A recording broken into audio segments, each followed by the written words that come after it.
Well, hello again. Donald Henderson here. How you doing?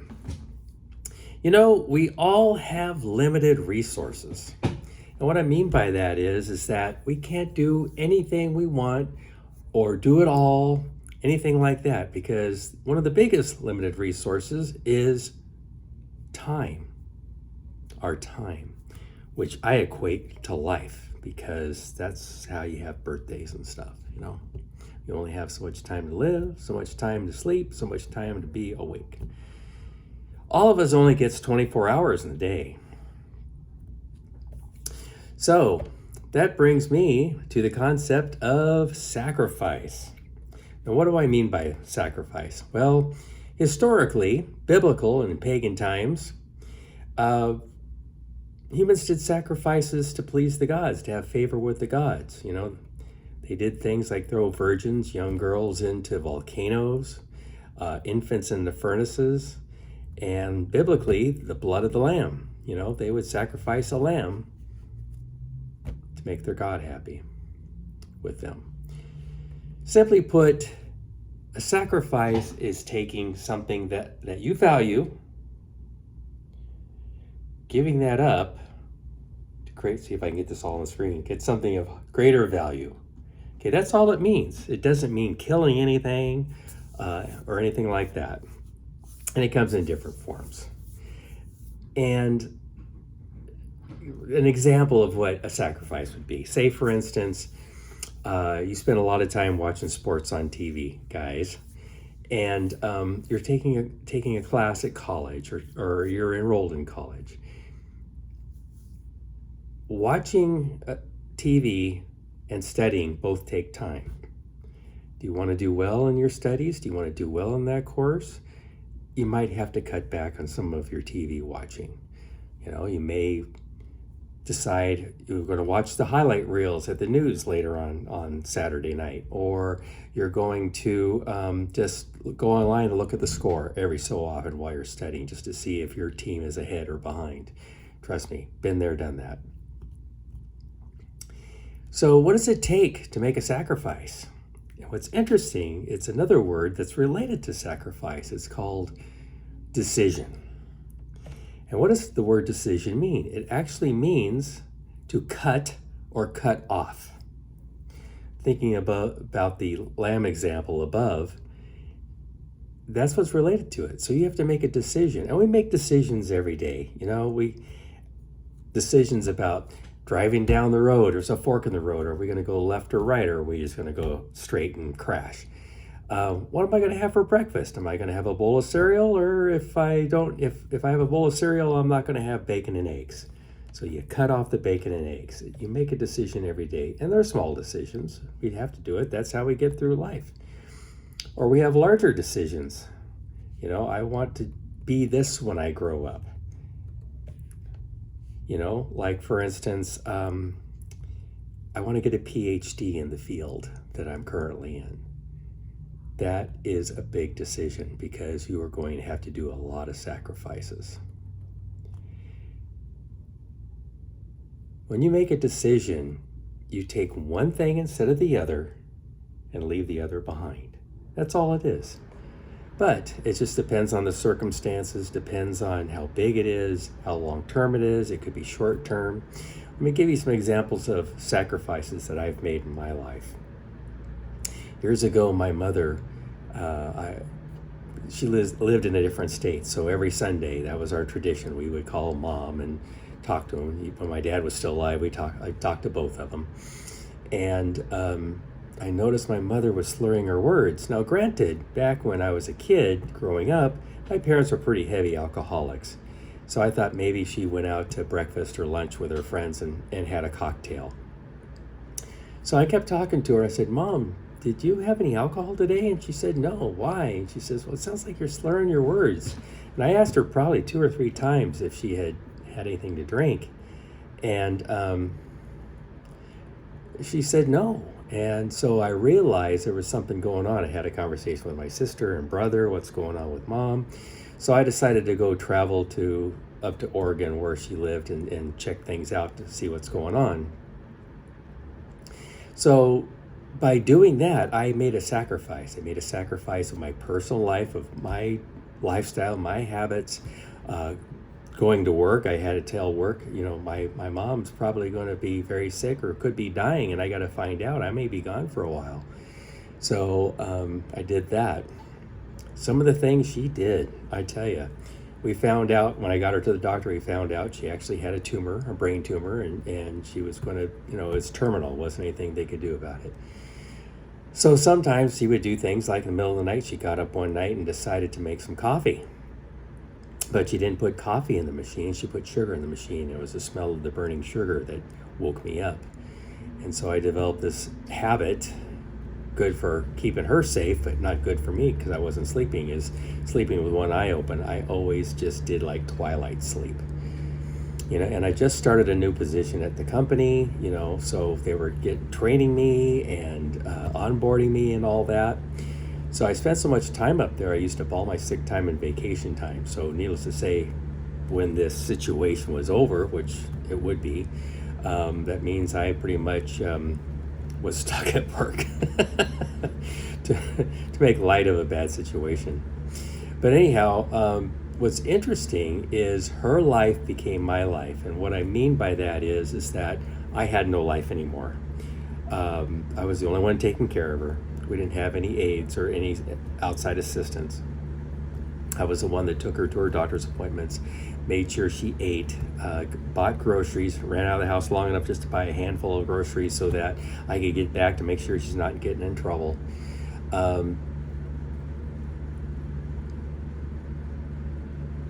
It's weird. I don't know if there must be some psychological term for this, but basically what happened is that I started losing connection with my life. I would call my wife once in a while, I would call work once in a while, but for the most part, my whole 24 hours was around my mother. And it was very stressful, needless to say. So by the time I couldn't do anymore. We either had to hire someone to watch her, or my sister went up to take care of her. They gave her the baton. I remember meeting her at the airport and going over what's been going on and my frustrations, and she could tell how exhausted I was. She took care of her from that point forward, with also eventually we got the hospice care, things like that. But it messed me up so much that when I got home, I came in through the garage, dropped my bag, gave my wife a hug, and when I was done hugging her, I looked at her and I said, "Where's my bedroom?" All I wanted to do was sleep. I mean, I really hadn't slept for months. I just wanted to go to my bedroom and sleep for a week. It's my home. I'm asking my wife where the bedroom is. I completely forgot the floor plan of my house. So some sacrifices take a lot out of you. And we do it for different reasons. I did it for the love of my mother. And this next example is the love of my wife. I want to be supportive. Where am I right now? You can look behind me. You can tell this is not my office.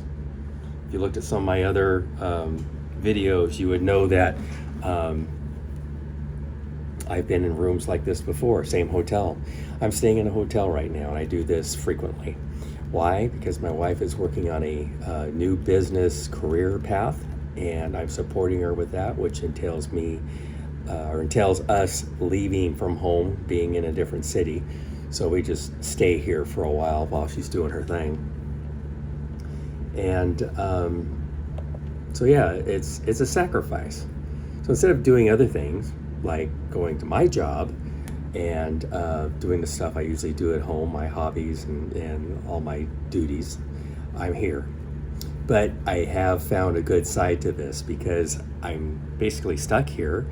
I decided this is where I'm going to do most of my videos. As long as we're coming down here, I'm going to do these videos. So I'm doing this video for you here in the hotel room. And my third and last one, my example, is my diet. And this was kind of shocking to me, and it's something I needed to do. When I was in college, I was very athletic, very active, tried to eat right. I was in the best shape of my life. And I thought I'd do that for the rest of my life. Ha ha ha. Get married and get into new habits and the like. So anyhow, one of my sacrifices for my diet, well, actually, let me back up a little bit. What got me started, I mean, I've done the Jenny Craig thing and I tried different stuff and it worked for a while and it didn't stick. But what really got me motivated, I wouldn't say inspired, but got me motivated, was this doctor I was seeing for a while. We had a good relationship, we joke around, and every time I go in, he'd give me some medication or adjust my medication. How's this doing? How's that doing? And I don't know if it's because he knew he was leaving that practice that he decided to do this or what, but I remember it was right before he left the practice. We both stood up, shook hands, and he said, usually said, take care, we'll see you soon, or let's set you up for this test or whatever. He looked me in the eye and practically got nose to nose and said, you know what? If you don't lose this weight, you're gonna die.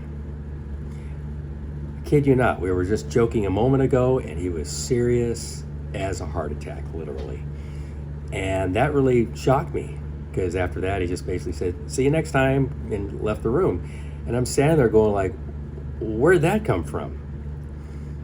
And I thought about it for a while, several days, trying to figure out why he said that. And I look at my test results and all the medications that they have me on for all these different ailments. And I'm going like, he's right. So the sacrifice I made for my longevity and for my health and to feel well is I started cutting back on carbs and sugars. I cut way back on sugar. I'm not perfect now. I'm still working on transitioning my diet to a healthier diet. As a result, I've lost 60 pounds. My blood work is a lot better. My current doctor has taken me off several medications. I look better. I feel better. My health overall, I haven't had a cold in years. I'm doing really good. But people ask, like, if you're giving up sugar, giving up carbs, isn't that hard? Don't you have cravings? At the beginning, I did. At the beginning, the sacrifice is not something you just like, okay, I'm not going to do that anymore. Some people can do that with some things, depending on what the sacrifice is. But yeah, initially, someone would come by and say, yeah, I'm not eating sugar. I'm not eating junk food. We have a meeting at work and people bring donuts in and they pass the box around, and guess what? I'm eating a donut. Yeah, I still did it. And the carbs, gave up a lot of things that have carbs in it. And when you look at packages, things that you wouldn't even think have carbs in it, like for instance, I went to, I'm not going to name them, just in case I want to get sued. I went to a fast food restaurant and they have their own brand of sauces to put on. They have ketchup, they have barbecue sauce, things like that you can put on your sandwiches yourself. And while I'm sitting down eating my sandwich, I'm looking at the ingredients, and they have sugar, they have high fructose corn syrup. That's like one of the first ingredients on there. So I tried a little bit of one of their sauces just to get a taste, but I just realized I can't eat this anymore. This is poison to me. So when it comes to like diet, long-term diet, the sacrifice is your old lifestyle, your old way of eating. You have to think about when you go out to dinner. I don't go out to eat much anymore. I eat primarily at home. But yeah, I got to be aware of that. What am I willing to maybe have a taste of, just so I don't ruin my diet? The stuff that I usually like to eat, I can't eat that now. I'm sacrificing my diet. So anyhow, it completely changes your lifestyle when you do something like that, if you're going to stick to it, as opposed to some 30-day challenge of cutting something out and then go back to your old ways of doing things. And trust me, if you go back to your old ways, like 100% your old ways, you're going to go back to where you were. Those 60 pounds would be coming back on me. So let's talk about your sacrifices. Think back about what kind of things you've given up in your life to get your greater good. What kind of things have you given up in the past? For example, some people practice Lent as part of their faith. I know some people that have given up smoking cigars for the Lent season. What have you given up? I mean, if you have something that you really enjoy and you give it up for your faith, for Lent, for those days, that is a sacrifice.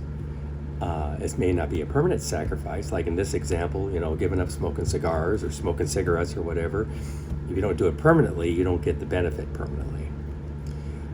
Could be something like you're giving up a comfortable job for a more challenging, rewarding job. I think most of us that are probably over the age of 40 have had several jobs. And there are some jobs to where you just go into 5 days a week. It's the same thing every day. You get along with your coworkers, and it's kind of like a second home, but there's no challenge. There's no opportunity for promotion. It's not rewarding. It's just a paycheck, but it's not a bad job. Another thing, you may be a student right now, and you're going like, this isn't it for me. I'm just not feeling it. I want to do something for a living, but I don't know where I'm going with this. You may not even have a major yet, and then you harken back when you were in high school or junior high school and you took some shop classes and you go, I used to really like doing woodwork. You may go to a carpentry school and learn to become a carpenter and do that instead. It's a sacrifice. You're going down the path of academia and you take an off-ramp and go to a trade school. That, for you, is doing a sacrifice of something that could have a benefit for you in the long run for something you can do here pretty soon. So not all sacrifices are the same. They can be small or in short time, say you are doing something for work or doing something for school, and you want to get it done over the weekend because either you're behind or because you want to impress your boss or whatever reason.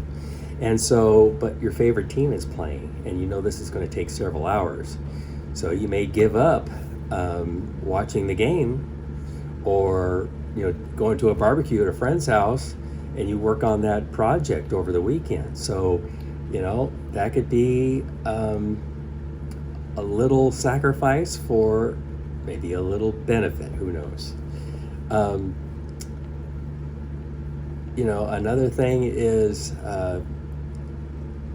another work example, they could be, your sacrifices could be more scary, not small, but large and scary. Like for instance, you're in a very high paying job, but it's a toxic work environment.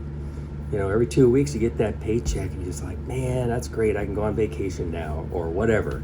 But every day you come home, you feel like crap, because either your boss is abusive or it's just everybody's on each other's nerves all the time.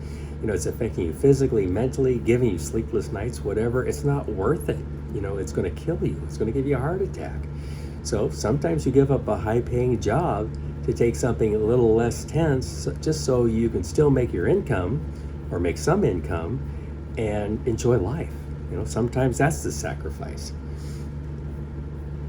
Some sacrifices can be scary, but we know in the long run it might help us out. It might be a better thing to do. Like for instance, you could take a second mortgage out on your home so that you have some cash. You can go either buy that duplex you were eyeing, to start developing your real estate investment career, and then you can get some income that way by buying the duplex.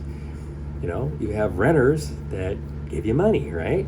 Or you can start a business, whatever, something like that.